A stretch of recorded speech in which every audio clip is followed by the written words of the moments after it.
Oh, Campy. Beautiful. Jewel-like Campy. Envy of all of the other component manufacturers. You might think this video is about some fancy-ass Campy shit, but you'd be wrong. Sometimes Campy really knocks it out of the park, and we tend to be quite forgetful about the times when their shit didn't work as well. I mean, it didn't even work at all, let alone as well as anyone else's. As well as with just some of the ugliest shit possible. No, I'm not talking about crouch down. I'm talking about the Grand Trashismo. I want you to feast your eyes upon the glory of this Kroll-like edged weapon. Now, it's a derailleur. Here, I'll give you a nice view of all the angles. Yeah, it's the Gran Turismo, otherwise known as the Grand Trashmo. Widely panned by critics of the era, not used on very many bikes. This particular one's broken. You see how this is floppy? Yeah. Oh, I just noticed that I have some like reflective shmoo on my lens. Oh well, I guess you'll have to live with it.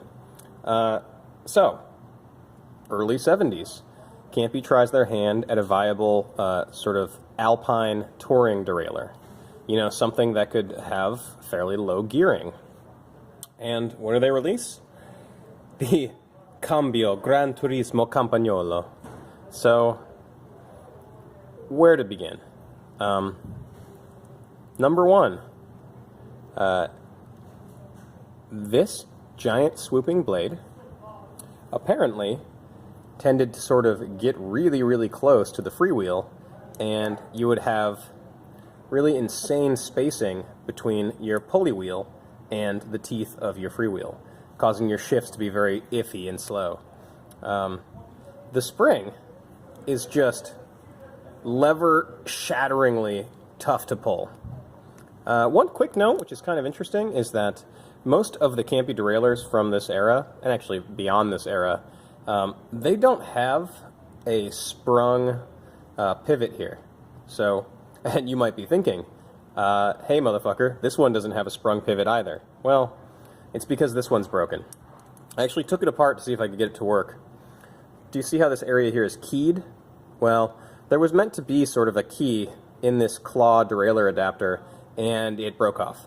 So this is not actually interacting with this central pin, which is what is sprung. So, you know, c'est la vie.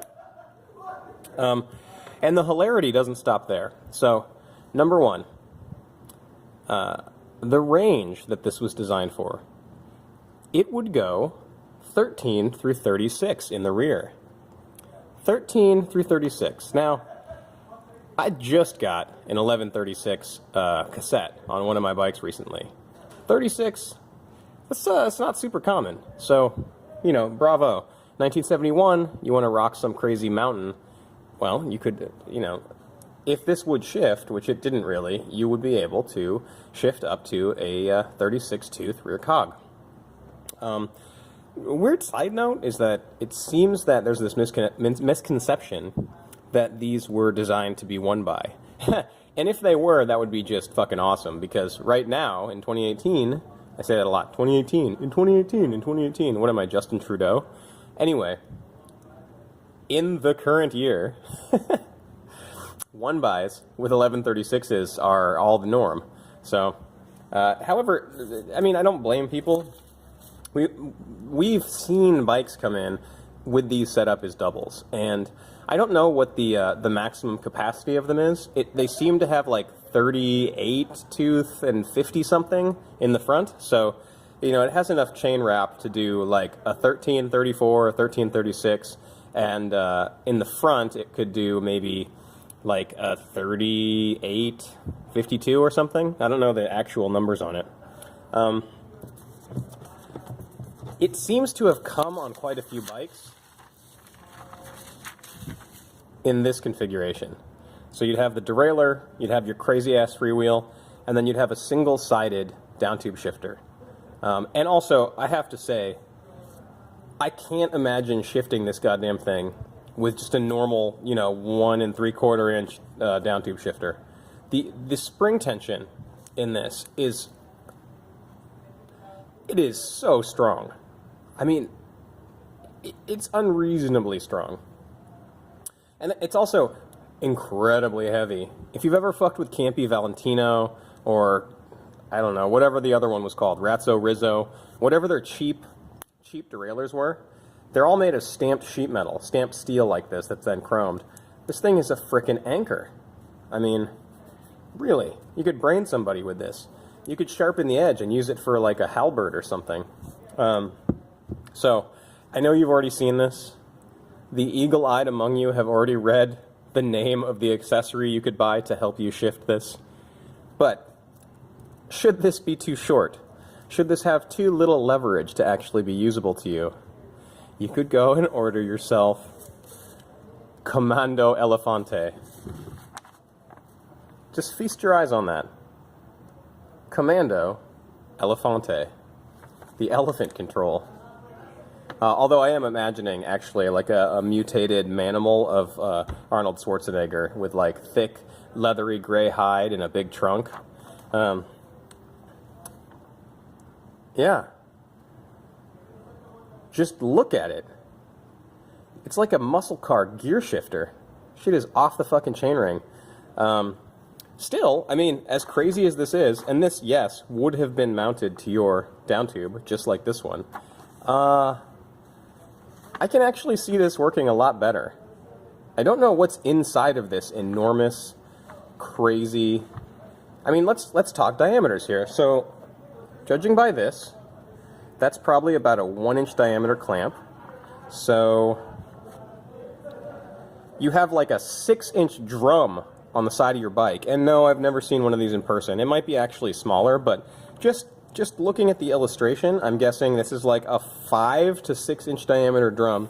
So hopefully it's not empty. Hopefully they have like some sort of clever ratchet system inside of there that like makes it feel really cool when you're shifting. But holy God. I mean, you could, this would be so cool, honestly, like you could get yourself like a Schwinn Apple Crate or one of the classic Schwinn like Sissy Bar bikes that came with really shitty like Shimano stick shifters. Only if you had this, you could make yourself like a campy equipped Stingray or whatever. It would be pretty boss. So yeah, that's the Grand Trashismo and the Commando Elefante.